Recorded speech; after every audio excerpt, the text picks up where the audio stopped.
Amadou Camara, professeur Amadou Camara, professeur titulaire des universités.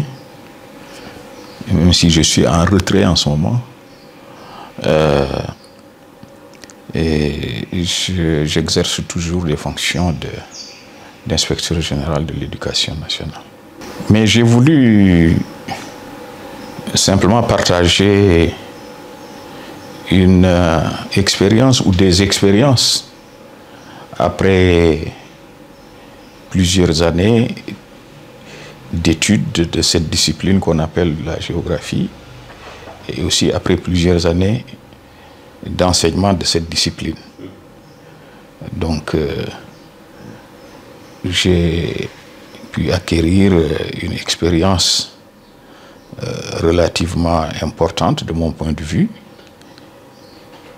sur l'enseignement et l'apprentissage de cette discipline, que ce soit au Sénégal ou ailleurs, en Afrique et même dans le monde, et que j'ai voulu partager. Le livre a pour objectif, et en tout cas il ambitionne, de changer un peu les représentations que les gens se font ou ont de cette discipline qu'on appelle géographie. Et qui font que c'est des perceptions généralement négatives, tant chez les élèves que dans l'opinion en général. Je vous donne deux exemples précis. En 2010, le ministère de l'Éducation, dans le cadre du projet EDB, avait fait ce qu'on appelle le mapping, c'est-à-dire essayer d'obtenir une photographie de la perception des enfants sur un certain nombre de disciplines.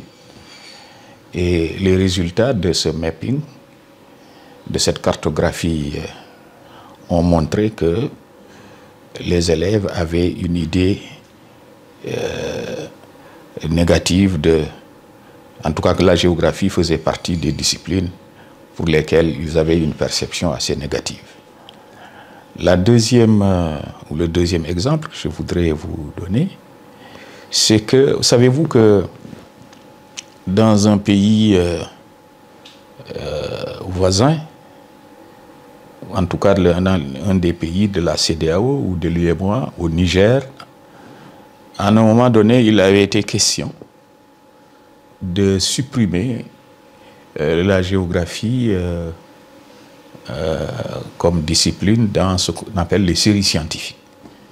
Bon, évidemment, depuis ils sont revenus là-dessus à la faveur du projet d'harmonisation du baccalauréat entre les pays de l'UEMOA. Bon, et il y a d'autres exemples qui prouvent que les perceptions que les enfants, les parents d'élèves, l'opinion en général se fait de la géographie, eh bien, n'est pas une perception toujours positive. Mais cela relève peut-être d'une méconnaissance des finalités de l'enseignement de cette discipline. Voilà, et donc j'ai voulu un peu, à travers l'expérience que j'ai vécue, essayer de redresser un peu ces représentations, ces perceptions, pour que les gens puissent avoir de la discipline une perception plus objective. Voilà, c'est une des motivations qui m'ont amené à écrire ce livre. J'ai voulu, vous savez, le sous-titre, la cédille et le tréma.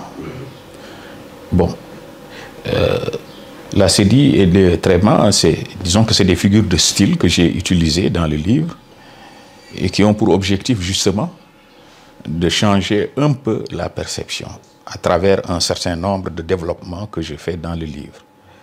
Vous savez, si vous mettez la cédille à une lettre C, vous en changez et la prononciation et le sens du mot dans lequel il se trouve.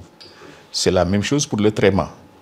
Alors j'ai dit donc que en ajoutant quelque chose à la perception qui est celle des élèves et des parents et de l'opinion en général des finalités, des objectifs, des finalités, et, disons, des intentions pédagogiques de cette discipline qu'on appelle la géographie, eh bien, ça pourrait changer ses perceptions, ses représentations.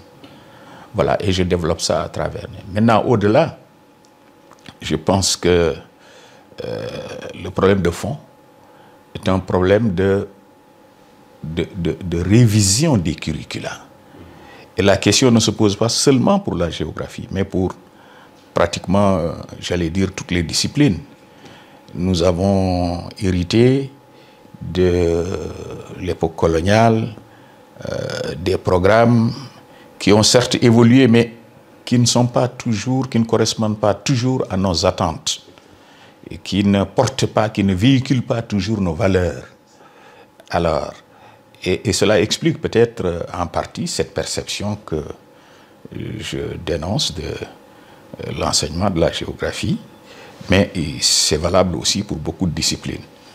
Et donc, il faut forcément revoir les curricula et faire en sorte qu'ils puissent véhiculer nos valeurs